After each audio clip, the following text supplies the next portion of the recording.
Good morning everyone, welcome back to the channel to our new blog. তো কৃষু চলে এসছে, বলছে ও ছাদে যাবে। তো যাই হোক, আমি আজকে ব্লগটা স্টার্ট করছি 54 ফুটের বাড়ি থেকে। আমি আর কৃষ এসছি কালকে রাত্রে, অভি দিয়ে গেছে। তো তোমরা তো জানোই যে বাবা বাংলাদেশ গেছে, তো সেই জন্য 2-3 দিন মায়ের সাথে থাকতে এসছি।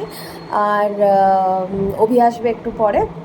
আজকের ওয়েদারটা রোদ নেই, বেশ প্লেজেন্ট আছে, একদমই রোদ নেই, হাওয়া ঠাওয়া দিচ্ছে, ভালোই লাগছে। তো দিনটা তো খুব আনন্দের সাথে শুরু করেছি। তোমরাও সাথে থেকো, ব্লগটাকে কন্টিনিউ করো, স্কিপ না করে প্লিজ পুরো ব্লগটা দেখো। কি কি হচ্ছে পুরোটাই তোমাদের সাথে শেয়ার করব। তো মা করেছিল দুধ চা, আমাকে জিজ্ঞেসও করেছিল, আমি বললাম ঠিক আছে খেয়েই নেবো। কিন্তু বিস্কুট দেখলাম শুধুই মেরি বিস্কুট, তো মেরি বিস্কুট দিয়ে তো দুধ চাটা ঠিক চলে না। তো আমি একটু লিকার চা বানাবো, তো লিকার চা বানাবো, নিয়ে খাবো। মা এখন একটু নিচে গেছে, কৃষ্ণা দিয়ে এসছে, বাসন টাসন মাজছে, তাই ঝুড়িটা দরকার।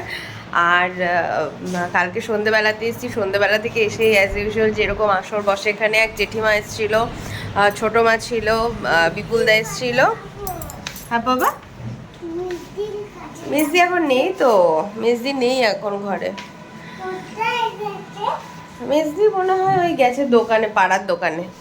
তো সেরকম একটা আড্ডা ফাড্ডা মারলাম। মা এখানে কী বলো তো, একা থাকলেও না মানে একদম সব সময় জমজমাটি থাকে। অ্যাকচুয়ালি পাড়ার থেকে ওই জেঠিমা আসে মাঝে মাঝে, আমাদের নিচে যে আগে ভাড়া ছিল সে আসে, তারপরে ছোটো মা তো থাকেই, ধরো বিপুলদা এসে গল্প টল্প করে। তো সব মিলিয়ে মা একা থাকলেও মায়ের মনে হয় না খুব একটা একা একা। আর ডোডো আছে। কৃষকে এবার স্নান ফান করাবো, অনেকটাই বেলা হয়ে গেছে। আর মেশো এসছে, মেশো এমাত্র এখন যাচ্ছে, অনেকক্ষণ বসে গল্প টল্প করলো।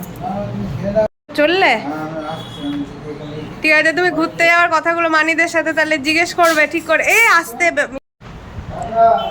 টাটা করে দাও, মেশোকে টাটা করে দাও। আচ্ছা, নিয়ে কি করছো? মামা নতুন চাদরটা পেতেছে, নোংরা করো না, দিয়ে রাত্রেবেলা এই ঘরটাতেই শোবো, ঠিক আছে? এটা কি হলো? এটা কি হলো?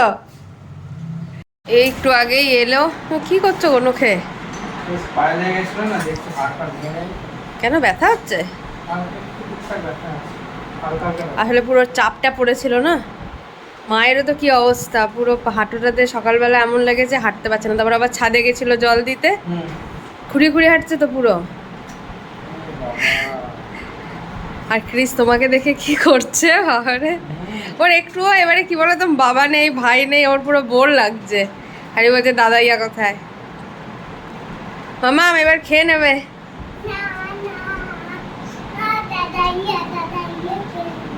দাদাইয়া দাদাইয়া খেলবে।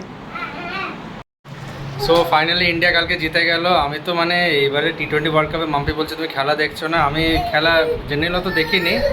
আর আমি দেখছি যে আমি যদি হাইলাইট দেখছি বা গুগলে স্কোর দেখছি, তখন দেখছি ইন্ডিয়া জিতে যাচ্ছে। মানে সে একটা কুসংস্কার কাজ করে না যে কোনো ভালো জিনিস হলে।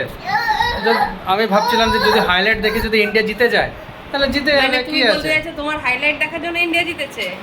হাইলাইট দেখার জন্য নয়, মানে এটাই তো তুমি বলতে চাইছো যে ইন্ডিয়ার যারা প্লেয়ারদের কোনো কন্ট্রিবিউশন নেই। কন্ট্রিবিউশন বলছি না, আমি বলছি যদি আমার হাইলাইট দেখাতে যদি ইন্ডিয়া জিতছে।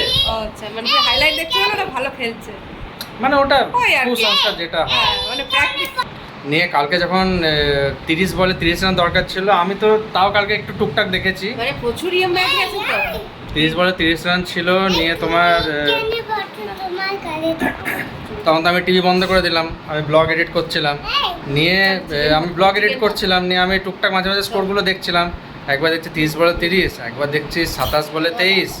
বাপরে, আমি তো তখন একদমই বন্ধ করে দিলাম। আমি বললাম যে না থাক, 2023 ওয়ার্ল্ড কাপটাও আমরা হেরে গেলাম অস্ট্রেলিয়ার কাছে, এইটা বোধহয় হেরে যাব।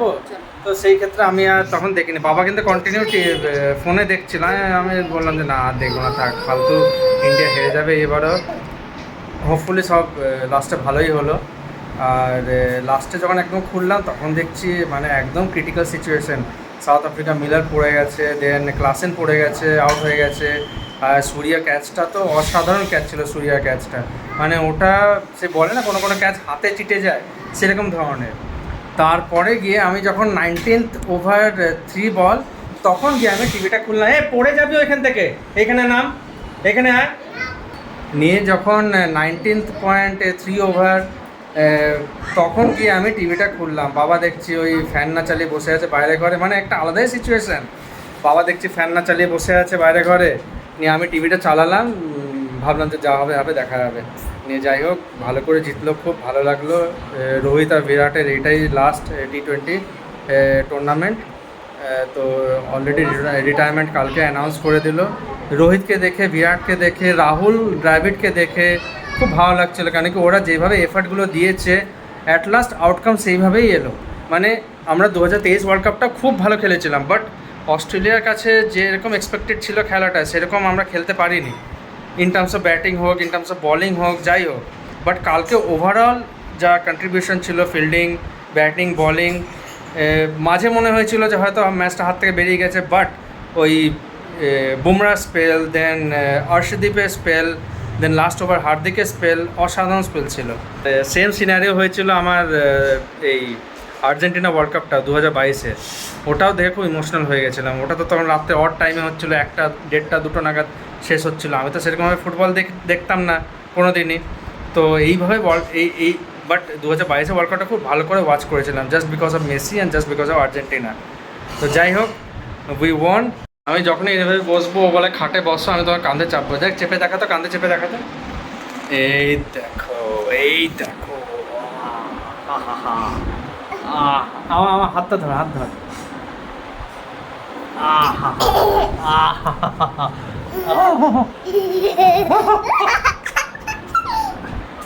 তাই না? আয়।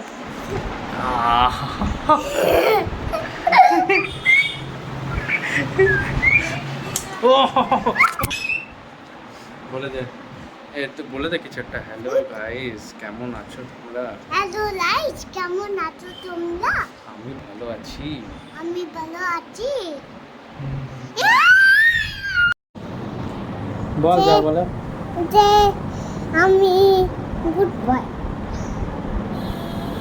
আর কি বলবি? আমি পাপা বসে আছি। আমি পাপা জানাই। আমি পাপা, আমি বসে আছি। আমি বক করছি। আমি পাপা বক করলো। চ্যানেল একবার মায়ের ফটো তুলি একবার। দাঁড়া দাঁড়া। খাওয়া হয়ে গেছে, আর এই যে বসে আছে সব নিচে পোষ্যরা, এরা হচ্ছে মায়ের বাইরের পোষ্য, এদেরকে খেতে দিতে যাবে। এরকম 7টা আসে। আর ওয়েদারটা দেখাচ্ছি, জাস্ট মেঘ করে আছে, রোদ নেই, ভ্যাপসা গরম, বৃষ্টির কোনো নাম নেই। মানে কদিন ধরে আজকে কোনো বৃষ্টির নাম নেই, জাস্ট জ্বলে পুড়ে মরছি আমরা। দুর্গাপুরে কোনো বৃষ্টি নেই, আশেপাশে সব জায়গাতে হচ্ছে। তো আজকে মায়ের একটা নাইটি পরেছি, খুব সুন্দর লাগলো প্রিন্টটা দেখতে। ও ক্রিস বলছে কোথায় যাবে তুমি, নতুন নাইটিটা পরেছে? আমি বললাম ঘরেই থাকবো, বাট ভীষণ সুন্দর প্রিন্টটা, দেখো তোমরা, খুব ভালো লাগছে। কালারটাও খুব সুন্দর, প্রিন্টটাও খুব সুন্দর। এবার একটু গিয়ে অভি আর ক্রিস শুয়ে পড়েছে, ওদের পাশে একটু শুয়ে পড়ি গিয়ে, আবার বিকেলে উঠে কথা হবে। স্টার্ট হবে না, ফোন খারাপ হয়ে গেছে, রেখে দে। ঘুম থেকে উঠিয়ে কৃষকে খাওয়ালাম, সন্ধে হয়ে গেছে, সন্ধেটাও দিয়ে দিলাম। অ্যাকচুয়ালি মায়ের পায়ে আজকে কোথাও একটু ঠোকা খেয়েছে সকালবেলা, তখন আমি আর কৃষ উঠিনি। তো তারপর থেকে পাটাকে না একটু মুভমেন্ট করলে খুব ব্যথা হচ্ছে, সেই জন্য সন্ধেগুলো দিয়ে দিলাম। দেখি যদি চা খায়, একটু লিকার করে দিই। আর আমারও এমন হয়েছে কদিন ধরে শরীরটা ভীষণ খারাপ, গলার প্রবলেমটা আবার হয়েছে। একটু এবার হোমিওপ্যাথি কন্টিনিউ করবো। কৃষকে যখন ডাক্তারের কাছে নিয়ে যাব, তখন আমিও ওই ডাক্তারের কাকুকেই দেখাবো, বলবো যে গলাটা ভীষণ জ্বালা করে, তার সাথে এবারে জ্বরও এসেছিলো, প্লাস নাক বন্ধ, আজকে মাথা ধরে গেছিলো, মানে বিচ্ছিরি ব্যাপার হচ্ছে একদম শরীরটাকে নিয়ে। দেখো আমার চুলের অবস্থা কী হয়েছে। গেস হোয়াট, আজকে আমি আর ঝিঙ্কু পুরো চরম বৃষ্টিতে ভিজেছি। মানে দারুণ বৃষ্টি হচ্ছিল, ওর মধ্যে বেশিক্ষণ ভিজিনি, হয়তো 300-400 মিটারের মতো রাস্তা বাকি ছিল, তখনই অনেক জোরে বৃষ্টি পড়ছিল। তো ওই টাইমটাতে আমরা প্রচুর ভিজলাম। নিয়ে ঘরে ঢুকে আবার ঝিঙ্কুকে তাড়াতাড়ি স্নান করে দিল মাম্পি, আর আমি স্নান করলাম না, আমি জাস্ট মাথাটা মুছে নিলাম আর ড্রেসগুলো চেঞ্জ করে নিলাম। আজকে বোধহয় বাড়ি যেতে পারবো না, কেন কি আমার সব ভিজে গেছে পুরো। এইগুলো আমি ভাইয়ের পরেছি। প্রায় দিনই মানে দুর্গাপুরে বৃষ্টি হচ্ছিল না, মেঘ হচ্ছিল, মেঘ ডাকছে, সব কিছুই হচ্ছে, কিন্তু বৃষ্টি হচ্ছে না। তো আমি অতটা বুঝতে পারিনি, আর আমি অত বুঝি না মেঘ টেঘ, মানে কখন বৃষ্টি হয় না হয়, রাত্রিবেলাটা বেশিরভাগ, দিনের বেলা তো বোঝাই যায়। তো যাই হোক, নিয়ে আমি ঝিঙ্গুকে বললাম চল দাদান আর থাম্বির সাথে দেখা করে আসি। গেলাম, ওইখানে দেখা করলাম। নিয়ে আমি দেখছি টিপটিপ করে বৃষ্টি পড়ছে, আর প্রায় দিনই হচ্ছে, আর কি আর হবে। নিয়ে যখনই টিপটিপ হয়েছে তখনই আমি বেরিয়ে গেছি। এবার বেরিয়ে এসে রাস্তায়, আর আমার অনেক দিনের ইচ্ছে ছিল, মানে আমার এটা ইচ্ছে, অনেক দিনের ইচ্ছে নয়, ইচ্ছে যে ঝিঙ্কুর সাথে আমি বৃষ্টিতে ভিজবো। আর আমার বৃষ্টিতে ভিজতে দারুণ লাগে, আর আমি ওই জন্যই রেনকোট ইউজ করি না, কারণ বৃষ্টির দারুণ লাগে, দারুণ। আর নিয়ে আমি এই বাড়ি আসছিলাম, নিয়ে এই 400-500 মিটার হবে ডিস্টেন্স। তখন থেকে বৃষ্টিটা এত জোরে পড়তে স্টার্ট করলো, নিয়ে আমি দেখলাম যে না, দাঁড়ানোও চলবে না, কোথাও দাঁড়ালে যদি বাই চান্স যদি মানে বিদ্যুৎ চমকে তখন আরও প্রবলেম হবে। নিয়ে আমি বললাম যে ঠিক আছে, কোনো অসুবিধা নেই, যা ভিজবে, একবারে বাড়ি গিয়েই। নিয়ে বাড়িতে নামলাম, নেমে গাড়িটা কোনো রকমে লক করে ওকে দৌড়ে শেডের নিচে নিয়ে গেলাম। নিয়ে ও মাম্পি ওকে স্নান টান করালো। তো ওভারঅল ভালো লাগলো আজকের দিনটা। তো আশা করছি তোমাদের ব্লগটা ভালো লেগেছে। ভালো লাগলে ভিডিওটাকে লাইক করবে, চ্যানেলটাকে সাবস্ক্রাইব করবে। আর আমি ঝিঙ্কুর এক্সপ্রেশনটা তোমাদেরকে দেখিয়ে দিই। ঝিঙ্কু শোনা, কেমন লাগলো বৃষ্টিতে ভিজে আজকে? দারুণ, ওরও দারুণ লেগেছে, পুরো এরকম করছিল। ঠিক আছে, বাই বাই।